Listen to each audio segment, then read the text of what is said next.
It's about 6:30. I'm at the edge of the Pacific Ocean. It's very steely this morning. It's just really good time to stretch out and think when that big thing is in front of you. A friend of mine called me yesterday, and his mother's gravely ill. I was talking to him, and he said, I read this thing that you posted online a week ago about your dad.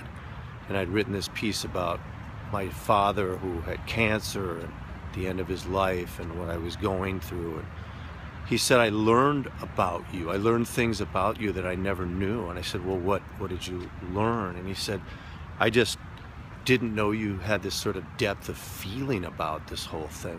When you were going through it, you never really talked to us about it, the other guys in the band. And I said, yeah, I could see how I wouldn't have. I mean, those feelings that I had were certainly beyond the grasp of the language that I was speaking at the time, and I was probably even less inclined to talk to you guys who had no ability to process what I couldn't process, so we just kept it quiet, made music.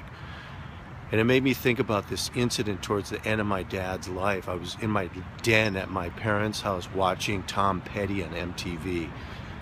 And all of a sudden my attention was just diverted to this glass globe light fixture that we had over our dining room table. Probably for 20 years it just stood there.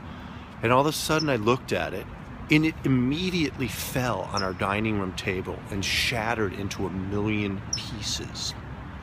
Incredibly odd. And that evening I went to sleep, and I had a dream about my dad, that he had a heart attack in my arms, and he was crying. My dad was a Marine, and I never saw him cry, and he was hugging me and help me, Pete, help me. And I screamed out for the nurses. This was in my dream, and I woke up like, that was horrible. My heart was beating in my chest.